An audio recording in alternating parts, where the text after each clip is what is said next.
Church ഹോളിൽ ആളിനെ കൊണ്ട് നിറയുന്നതല്ല കാര്യം, മറിച്ച് വന്നിരിക്കുന്ന ആളുകളുടെ ഹൃദയങ്ങളിൽ യേശു നിറയുന്നതാണ് കാര്യം. അതാണ് നമ്മുടെ ലക്ഷ്യം. പ്രിയമുള്ളവരെ, ഇന്ന് ലോകം മുഴുവൻ ഒരു ഫെസ്റ്റീവ് മൂഡിലാണ്. എല്ലാവരും യേശുവിൻ്റെ ജനനം ആഘോഷിക്കുവാൻ, ക്രിസ്മസ് എന്ന പേരിൽ ആഘോഷിക്കുവാൻ ലോകം മുഴുവൻ ഇന്ന് തയ്യാറെടുത്തുകൊണ്ടിരിക്കുകയാണ്. ഈ തയ്യാറെടുപ്പിൽ യേശു എന്തിനാണ് ഈ ലോകത്തേക്ക് വന്നത്, അല്ലെ എന്തിനു വേണ്ടിയാണ് യേശുവിന് ഇങ്ങനെ ലോകത്തിലേക്ക് വരേണ്ട ആവശ്യമുണ്ടായിരുന്നോ എന്നൊന്നും ചിന്തിക്കാതെ ഈ ആഘോഷിക്കുവാൻ വേണ്ടി മാത്രം ഈ ക്രിസ്മസ് ആഘോഷിക്കുന്ന ഈ വേളയിൽ ആണ് നാം നിൽക്കുന്നത്. യേശു ലോകത്തിലേക്ക് വന്നത് യഥാർത്ഥത്തിൽ മരിക്കുന്നതിന് വേണ്ടിയാണ്. ഒരു പ്രീ പ്ലാൻ പദ്ധതിയായിരുന്നു.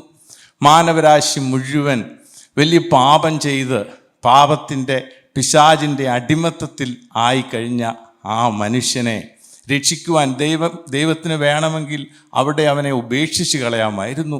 പക്ഷേ മനുഷ്യനോടുള്ള ദൈവത്തിൻ്റെ അൺഎൻഡിങ് ലവ്, അവൻ്റെ അവസാനമില്ലാത്തതായ സ്നേഹം മൂലം അവനെ വീണ്ടെടുക്കുവാൻ ദൈവം നിർമ്മിച്ച പദ്ധതി പ്രകാരമാണ് സ്വന്തം പുത്രനെ ഈ ലോകത്തിലേക്ക് അയച്ച് നമ്മുടെ ഓരോരുത്തരുടെയും പാപത്തിൻ്റെ ശമ്പളമായ മരണം എന്ന മറുവില കാൽവറി ക്രൂശിൽ 2023 വർഷങ്ങൾക്ക് മുമ്പ് കൊടുക്കുവാൻ അവൻ ഈ ലോകത്തിലേക്ക് വന്നത്. 8ാമത് ചന്ദ്രനിൽ പോയ ജെയിംസ് ഇർവിൻ എന്ന് പറയുന്ന ഒരു സയൻറ്റിസ്റ്റ്, അമേരിക്കൻ സയൻറ്റിസ്റ്റ്, അദ്ദേഹം ആദ്യമായി ചന്ദ്രനിൽ പോയിട്ട്, ആദ്യമായിട്ടല്ല 8ാമത് പോയിട്ട് തിരിച്ചു വന്നപ്പോൾ പറഞ്ഞ ആദ്യത്തെ സ്റ്റേറ്റ്മെൻ്റ് എന്ന് പറയുന്നത്, മനുഷ്യൻ ചന്ദ്രനിൽ കൂടെ നടക്കുന്നതല്ല അത്ഭുതം, മറിച്ച് യേശു ലോകത്തൂടെ നടന്നതാണ് അത്ഭുതം എന്നാണ്. കാരണം എല്ലാ സ്വർഗത്തിൻ്റെ മഹിമയും വെടിഞ്ഞ് അവൻ ലോകത്തിലേക്ക് വന്ന് ഈ മാനവരാശിയെ രക്ഷിക്കുന്നതിന് വേണ്ടി ഇവിടെ വന്ന് ഈ ക്രൂശ് മരണമെന്ന അതികഠിനമായ ഈ വേദനയുള്ള ഈ മരണം സ്വീകരിച്ച് നമ്മെ ഓരോരുത്തരെയും ഇന്ന് സ്വതന്ത്രമാക്കി വിട്ടിരിക്കുകയാണ്. ഇന്ന് ഇതുമായിട്ട് ബന്ധപ്പെട്ട് പാസ്റ്റർ ഇവിടെ പറഞ്ഞ ഈ ക്രൂശിൽ ചെയ്ത ഈ പ്രവൃത്തി മൂലം മാനവരാശിക്ക് രക്ഷയുണ്ടായി.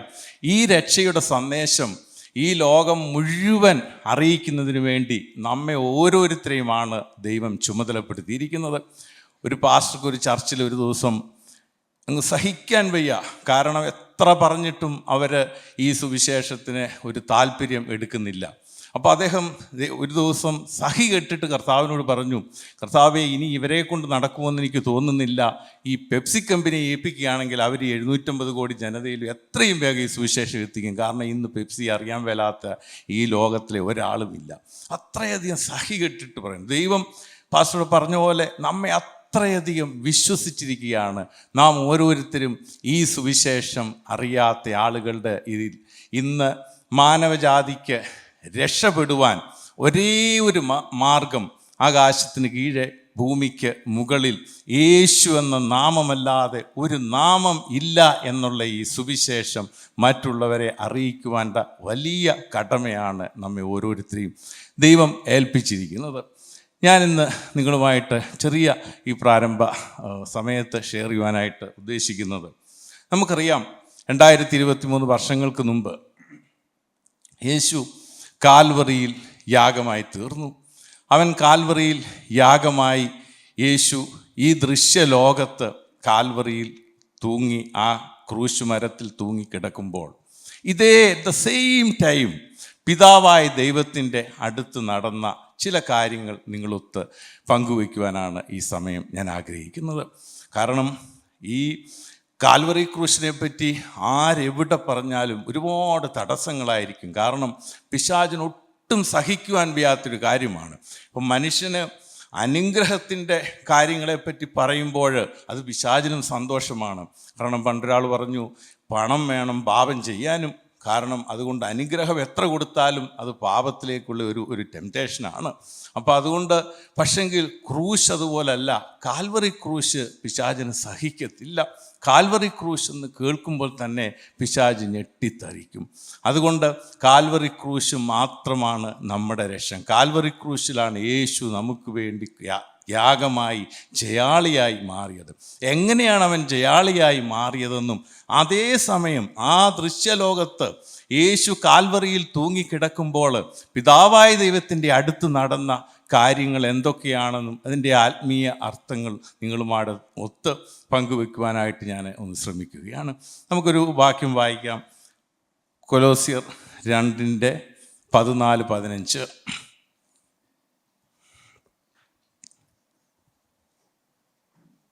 അതിക്രമങ്ങളൊക്കെ നമ്മോട് ക്ഷമിച്ച ചട്ടങ്ങളാൽ നമുക്ക് വിരോധവും പ്രതികൂലമായിരുന്ന കയ്യെഴുത്തു മായ്ച്ച് ക്രൂശിൽ തറച്ച് നടുവിൽ നിന്ന് നീക്കിക്കളഞ്ഞു. വാഴ്ചകളെയും അധികാരങ്ങളെയും ആയുധവർഗം വെപ്പിച്ച് ക്രൂശിൽ അവരുടെ മേൽ ജയോത്സവം കൊണ്ടാടി അവരെ പരസ്യമായ കാഴ്ചയാക്കി. പ്രിയമുള്ളവരെ, ഈ വാക്യം നമ്മൾ അനവധി തവണ കേട്ടിട്ടുണ്ട്. ഇത് കുറച്ചുകൂടെ ആഴത്തിൽ നാം പഠിക്കുമ്പോൾ ഈ 14-ാം വാക്യത്തിൽ, ഞാനതിൻ്റെ ചുരുക്കത്തിൽ പറഞ്ഞാൽ, ഈ 14-ാം വാക്യത്തിൽ പറയുന്ന കാര്യം മുഴുവൻ ഈ ദൃശ്യലോകത്ത് അല്ലെങ്കിൽ ഇസ്രായേലിലെ ഈ കാൽവറി എന്ന് പറയുന്ന സ്ഥലത്ത് ഈ ദൃശ്യലോകത്ത് നടന്ന കാര്യവും 15-ാം വാക്യത്തിൽ പറയുന്ന കാര്യങ്ങൾ മുഴുവൻ പിതാവായ ദൈവത്തിൻ്റെ അടുത്ത് അദൃശ്യലോകത്ത് നടന്ന കാര്യവുമാണ്. കാരണം പരസ്യമായ കാഴ്ചയാക്കി എന്ന് പറയുമ്പോൾ ചില തെറ്റിദ്ധരിച്ച് പറയും യേശുവിനെ പരസ്യമായ കാഴ്ചയാക്കി എന്നൊക്കെ. പക്ഷെ അല്ല, പിശാചിനെ പിതാവായ ദൈവത്തിൻ്റെ അടുത്താണ് പരസ്യമായ കാഴ്ചയാക്കിയത്. ഞാൻ ചുരുക്കത്തിൽ അത് പറഞ്ഞാൽ, ഈ 14-ാം അധ്യായത്തിൽ 14-ാം വാക്യം നാം വായിക്കുമ്പോൾ നമുക്കറിയാം, ഏദനിൽ ആദം പാപം ചെയ്തതു മുതൽ മാനവരാശി മുഴുവൻ പാപത്തിന് അടിമയായി തീർന്നു. പാപം ചെയ്തത് പിശാചിൻ്റെ അടിമയായി മാറിയത് ഒരിക്കലും പിശാച് ആദമിനെ ഹവ്വയെയും തട്ടിക്കൊണ്ടുപോവുകയല്ലായിരുന്നു. മറിച്ച് അവർ പാപം ചെയ്ത് പിശാചിലേക്ക് എത്തി പിശാചിൻ്റെ അടിമയായിട്ട് തീരുകയായിരുന്നു. അന്നു മുതൽ മാനവജാതി മുഴുവൻ പാപത്തിൻ്റെ അടിമത്തത്തിലായി. അപ്പോൾ മറ്റൊരു തരത്തിൽ പറഞ്ഞു കഴിഞ്ഞാൽ, ആദമും ഹവ്വയും മുതൽ ജനിക്കുന്ന എല്ലാ മനുഷ്യരും പാപത്തിൻ്റെ അടിമയാണെന്ന് പിശാചിന് ഒരു കോൺട്രാക്റ്റ് എഴുതി കൊടുത്ത പോലെയാണ്. ഇനിയും ഇതിനകത്തു നിന്ന് ഫ്രീ ആകണമെങ്കിൽ, ഇതിനകത്തു നിന്ന് രക്ഷ നേടണമെന്നുണ്ടെങ്കിൽ ഈ കോൺട്രാക്റ്റ് ആരെങ്കിലും ഒരു വ്യക്തി വന്ന് വോയിഡാക്കണം, അല്ലെ അത് ക്യാൻസൽ ചെയ്യണം, എങ്കിൽ മാത്രമേ അതിനകത്തു നിന്ന് സ്വതന്ത്രമാകുകയുള്ളൂ. അപ്പോൾ ഈ പാപത്തിന് അടിമയായി, പിശാചിൻ്റെ അടിമയായി മാനവരാശി തീർന്നു കഴിഞ്ഞിരിക്കുന്നു.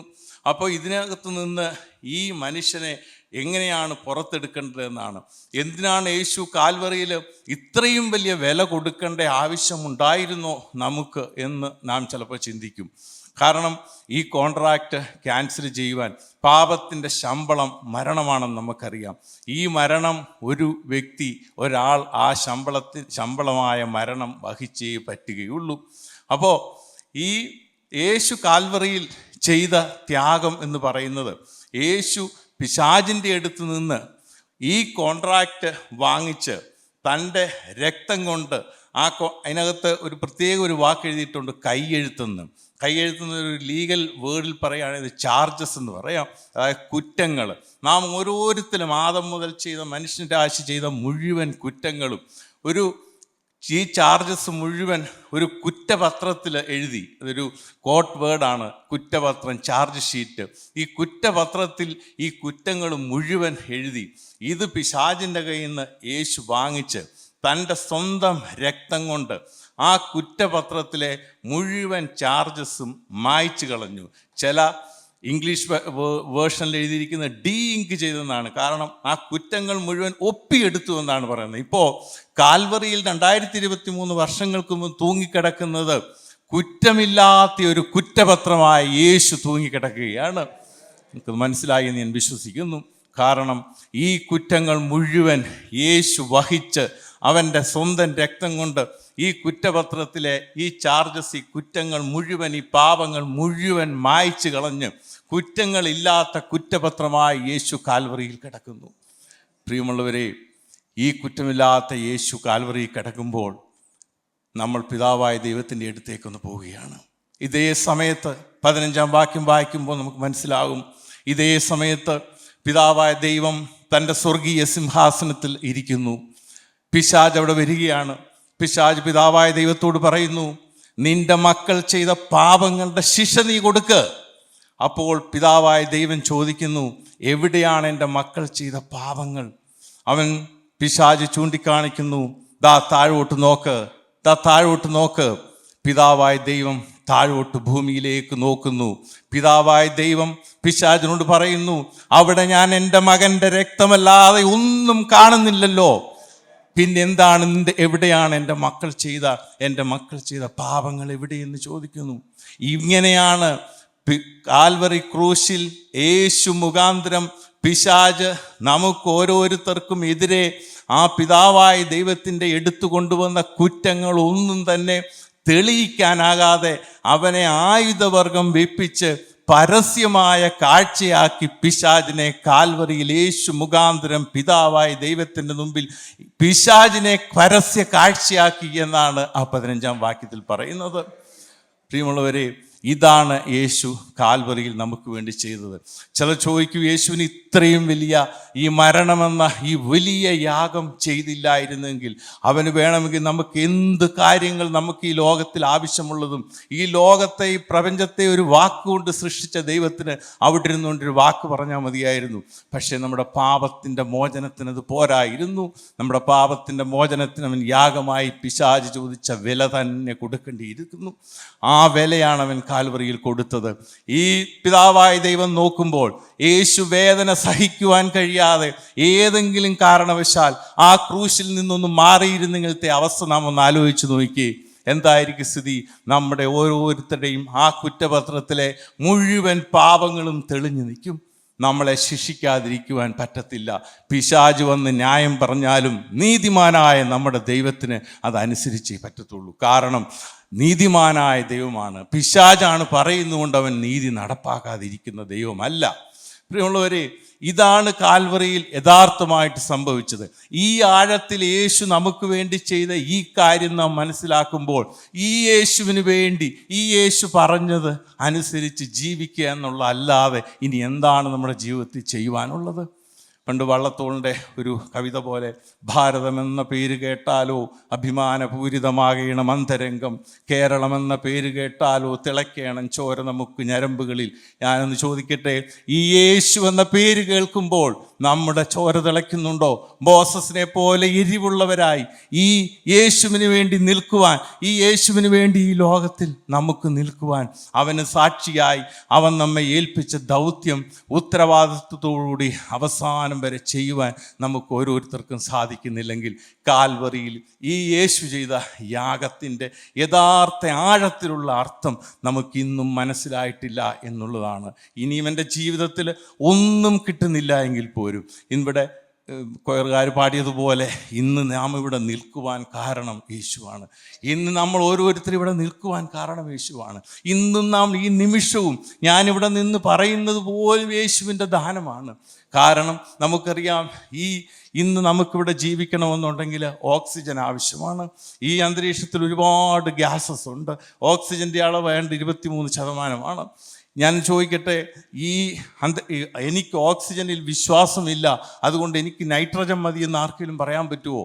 അതുകൊണ്ട് പല ആളുകളുടെ പേരിൽ പല വഴിയുണ്ടെന്ന് പറഞ്ഞാലും ഓക്സിജൻ ഇല്ലാതെ ഒരു മനുഷ്യന് ജീവിക്കുവാൻ സാധിക്കുകയില്ല. അതുകൊണ്ട് ഈ യേശു ഇതുപോലെ നമ്മുടെ ഓക്സിജനാണ്. ഈ യേശു ഇല്ലാതെ നമുക്ക് നമ്മുടെ ജീവിതത്തിൽ നമുക്ക് നിൽക്കുവാനായിട്ട് കഴിയുകയില്ല.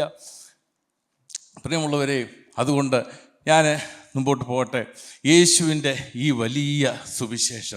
വലിയ സുവിശേഷം ഭൂമിയുടെ അറ്റത്തോളം എത്തിക്കുക എന്ന വലിയ ഡ്യൂട്ടിയാണ്, വലിയ ദൗത്യമാണ് നമ്മെ ഏൽപ്പിച്ചിരിക്കുന്നത്. ഞാൻ കേട്ട ഒരു സ്റ്റോറി കൂടെ നിങ്ങളോട് പങ്കുവെക്കട്ടെ. ഒരിക്കൽ അമേരിക്കയിൽ ഒരു കൗബോയി, അദ്ദേഹം ഈ ഒരു സ്ട്രീറ്റിൽ നിന്ന് ഒരു വൈൽഡ് ബേർഡിനെ, ഒരു കാട്ടുപക്ഷിയെ പിടിച്ചുകൊണ്ട് വന്ന് അദ്ദേഹം ഈ കാട്ടുപക്ഷിയുടെ ഓരോ തൂവലുകളും ഇങ്ങനെ അതിൻ്റെ കാലുകൾ കെട്ടിവെച്ച് ഈ തൂവലുകൾ പറിച്ചെടുത്ത് ഇങ്ങനെ അറ്റ്മോസ്ഫിയറിലേക്ക് വിട്ടും വേദന കൊണ്ട് ഈ പക്ഷി അങ്ങനെ സഹികെട്ടുന്ന ആ കാഴ്ച കണ്ടവൻ രസിക്കുകയാണ്. സാഡിസ്റ്റിക് സ്വഭാവത്തിൽ വളരെയധികം ആ പക്ഷി അവൻ വേദനിപ്പിക്കുകയാണ്. ഇത് കണ്ട് കുറേ ആൾക്കൂട്ടം ഇങ്ങനെ കാണുന്നുണ്ട്. ഇത് കണ്ട് ഒരു വ്യക്തി, അദ്ദേഹത്തിന് സഹിക്കുവാൻ വയ്യ ഈ കാഴ്ച കണ്ട്. അദ്ദേഹം ഈ കൗബോയോട് ചോദിച്ചു, നീ ഈ കാട്ടുപക്ഷിയെ വിൽക്കുന്നോ എന്ന് ചോദിച്ചു. അല്ല, നീ ഇതിനെ ഇനി എന്തെടുക്കാൻ പോവുകയാണ്? അവൻ പറഞ്ഞു, ഇതിൻ്റെ ഓരോ തുവലുകളും ഞാൻ പറിച്ചെടുത്ത് ഇതിനെ വേദനിപ്പിച്ച് അവസാനം ഞാൻ ഇതിനെ എൻ്റെ വീട്ടിൽ കൊണ്ടുപോയി എൻ്റെ ആ പൂച്ചക്കിട്ട് കൊടുത്ത് ഇതിൻ്റെ കൈയും കാലും എല്ലാം കെട്ടി പൂച്ചക്കിട്ട് കൊടുത്ത് അവസാനം അതിൻ്റെ മുമ്പിൽ നിന്ന് രക്ഷപ്പെടുവാൻ ഇത് കാണിക്കുന്ന ആ വെപ്രാളം കണ്ട് വീണ്ടും ഞാൻ രസിക്കും എന്ന് പറഞ്ഞു. അപ്പോൾ ഈ മനുഷ്യന് വളരെയധികം സങ്കടമുണ്ടായി. അദ്ദേഹം പറഞ്ഞു, നീ ഒരു കാര്യം ചെയ്യ്, നീ ഇതിനെ കൊടുക്കുന്നെങ്കിൽ വിൽക്കുന്നുവെങ്കിൽ എനിക്കിതിനെ താ. അപ്പം കൗബോയ് പറഞ്ഞു, ഇത് വൈൽഡ് ബേർഡാണ്, അതുകൊണ്ട് ഇത് ഉപദ്രവിക്കും, അതുകൊണ്ട് ഇതിനെ വളർത്താനൊന്നും കൊള്ളത്തില്ല. പക്ഷെ നിനക്ക് വേണമെങ്കിൽ ഇതിന് $1,00,000 തരണമെന്ന് പറഞ്ഞു. ഏതാണ്ട് 77 ലക്ഷം രൂപ തരണമെന്ന് പറഞ്ഞു. അപ്പോൾ അയാൾ പറഞ്ഞു, ഓക്കെ, ഞാൻ തരാം, നീ ആ പക്ഷി എനിക്ക് തരാൻ പറഞ്ഞു. അങ്ങനെ അത്രയും പൈസ മുടക്കി ഈ പക്ഷിയെ അദ്ദേഹം തൻ്റെ വീട്ടിലേക്ക്, തൻ്റെ ഭവനത്തിലേക്ക് വാങ്ങിച്ച് കൊണ്ടുപോയി. അവിടെ നിന്ന് ഇവൻ ഇളക്കി വിട്ട ആ ഫെദർ ഊരിയ സ്ഥലത്തെ എല്ലാം മെഡിസിൻ പുരട്ടി അതിനെ ആശ്വസിപ്പിച്ച് അതിൻ്റെ കാലുകളിലെ കെട്ടുകളെല്ലാം അഴിച്ചു വിട്ട് അതിനെ ഈ ആകാശത്തേക്ക് പറത്തി വിട്ടു. അതിനെ സ്വതന്ത്രമാക്കി. ഇന്നത് സ്വതന്ത്രമായിട്ട് നടക്കുന്നു. ഇതാണ് കാൽവറിയിൽ യേശു നമുക്ക് വേണ്ടി ചെയ്തത്. നാം ഒക്കെ ഓരോരുത്തരും പാപം ചെയ്ത് പിശാചിൻ്റെ അടിമത്തത്തിൽ ആയി അവസാനം വലിയ തീപ്പൊയ്കയിൽ കിടന്ന് നരകിക്കുന്ന ആ കാഴ്ച ആത്മാവിൽ ആ ദൈവം കണ്ട് അവനത് കണ്ട് സഹിക്കുവാൻ കഴിയാൻ വയ്യാതെ അവൻ തീരുമാനിച്ചു, ഈ മനുഷ്യനെ വീണ്ടെടുക്കണം. യഥാർത്ഥത്തിൽ മനുഷ്യനെ ഉണ്ടാക്കുവാൻ, മനുഷ്യനെ നിർമ്മിക്കുവാൻ, സൃഷ്ടിക്കുവാൻ കൊടുത്തതിനേക്കാൾ വലിയ വിലയാണ് അവൻ മനുഷ്യനെ വീണ്ടെടുക്കുവാനായിട്ട് കൊടുക്കേണ്ടി വന്നത്. കാരണം ഒരു വാക്കുകൊണ്ട് ലോകത്തെ മുഴുവൻ സൃഷ്ടിച്ചു. അവൻ ഈ കംപ്ലീറ്റ് കാര്യങ്ങളെല്ലാം ഒരു 6 ദിവസം കൊണ്ട് സൃഷ്ടിച്ച ദൈവത്തിന് ആ പാപത്തിൽ വീണുപോയ മനുഷ്യനെ രക്ഷിക്കുവാനായിട്ട്, പാപത്തിൽ വീണുപോയ മനുഷ്യനെ രക്ഷിക്കുവാൻ എത്രയധികം വിലയാണ് കൊടുത്തത്. ഒരാൾ പറയുന്നത് ഞാൻ കേട്ടിട്ടുണ്ട്, ഒരു 10 ലക്ഷം രൂപ വിലയുള്ള ഒരു കാറ് ഒരു ആക്സിഡൻറ്റ് പറ്റി അത് മുഴുവൻ ഉടഞ്ഞുപോയി. ഒരു ഷോറൂമിൽ കൊണ്ടുവന്നപ്പോൾ അവർ പറഞ്ഞു, ഇതിനെയും ശരിയാക്കി എടുക്കണമെന്നുണ്ടെങ്കിൽ ഒരു 15 ലക്ഷം രൂപ മുടക്കേണ്ടി വരുമെന്ന് പറഞ്ഞു. ആരെങ്കിലും പിന്നെ 15 ലക്ഷം രൂപ മുടക്കി അത് ചെയ്യുമോ? ആ 10 ലക്ഷം രൂപയ്ക്ക് വേറെ കാറ് കിട്ടും. അതുകൊണ്ട് 15 ലക്ഷം രൂപ ഈ സെക്കൻഡ് ഹാൻഡ് കാറിലേക്ക് പിന്നെ മുടക്കാൻ ആരും തയ്യാറാകത്തില്ല. പക്ഷേ യേശു തയ്യാറായി. അവൻ്റെ വിലയും കൊടുത്തു.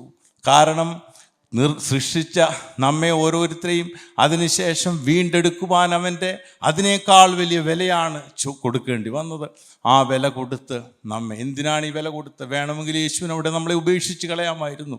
പക്ഷേ അവൻ നമ്മെ അത്യന്തികമായി സ്നേഹിക്കുന്നത് കൊണ്ട്, നമ്മോടുള്ള ആ സ്നേഹം അവൻ എന്നും നിലനിർത്തുന്നത് കൊണ്ട്, ഇന്നും നമ്മെ സ്നേഹിക്കുന്നത് കൊണ്ട്, അതുകൊണ്ടാണ് യേശുവിന് ഇന്നും നമ്മളെ വിശ്വസിക്കുന്നത്. അന്ത്യത്തോളം അവൻ്റെ സാക്ഷിയായി നമ്മൾ ഈ ഭൂമിയിൽ ജീവിക്കും എന്നുള്ളത്. പ്രിയമുള്ളവരെ, ഞാൻ എൻ്റെ വാക്കുകളെ ഇവിടെ അവസാനിപ്പിക്കട്ടെ. ഒരു കാര്യം കൂടി പറഞ്ഞ് ഞാൻ നിർത്തുകയാണ്. ഈ ലോകത്ത് നമ്മൾ ജീവിക്കുമ്പോൾ നമ്മൾ ആരാണെന്നും നമ്മൾ ആരാകേണ്ടവരാണെന്നും കൂടെ നാം അറിയണം. ഗ്രീസിലെ അലക്സാണ്ടർ ദ ഗ്രേറ്റിനെ പറ്റി നിങ്ങൾ കേട്ടിട്ടുണ്ട്. ഈ അലക്സാണ്ടർ കൊച്ചു പയ്യനായിരിക്കുമ്പോൾ, 12 വയസ്സായിരിക്കുമ്പോൾ, അലക്സാണ്ടറിൻ്റെ പിതാവ് ഫിലിപ്പ് രാജാവ് ഒരു രഥത്തിൽ അദ്ദേഹത്തിൻ്റെ കൊട്ടാരത്തിലേക്ക് വന്നപ്പോൾ ഈ അലക്സാണ്ടർ ഈ സ്ട്രീറ്റിലെ ബോയ്സുമായിട്ട് കളിച്ചുകൊണ്ടിരിക്കുകയാണ്. ഫിലിപ്പ് രാജാവ് പറഞ്ഞു, ഈ രഥം അവിടെ നിർത്തിയതിന് ശേഷം അലക്സാണ്ടറോട് പറഞ്ഞു, അലക്സാണ്ടർ, നീ അറിയണം നീ ആരാണെന്നും അതുപോലെ നാളെ നീ ആരാകേണ്ടവനാണെന്നും നീ അറിയണം. അലക്സാണ്ടറുടെ ജീവിതം പെട്ടെന്ന് ഇതാലോചിച്ചപ്പോൾ ചേഞ്ചായി. കാരണം ഗ്രീസിലെ രാജാവായ ഫിലിപ്പിൻ്റെ മകൻ അലക്സാണ്ടർ രാജകുമാരനാണ് ഞാൻ. നാളെ ഈ ഗ്രീസിനെ നയിക്കേണ്ട, രാജാവായി എത്തേണ്ട, പദവിയിൽ എത്തേണ്ട ഒരു വ്യക്തിയാണ് ഞാൻ. അപ്പോൾ ഞാൻ എൻ്റെ ആ മിനിമം ആ സ്റ്റാൻഡേർഡ് സൂക്ഷിച്ചു വേണം ജീവിക്കുവാൻ എന്ന് അലക്സാണ്ടറിന് മനസ്സിലായി. അന്നു മുതലാണ് അലക്സാണ്ടർ ലോകം മുഴുവൻ വെട്ടിപ്പിടിച്ച അലക്സാണ്ടർ ദ ഗ്രേറ്റ് ആയിട്ട് മാറിയത്. ഇന്ത്യയിൽ വരെ വന്നു എന്ന് ചരിത്രം പഠിക്കുമ്പോൾ മനസ്സിലാകും. പ്രിയമുള്ളവരെ, ഇതുപോലെ നാം ഓരോരുത്തരും ഇന്ന് ലോകത്തിൽ ആരാണ്?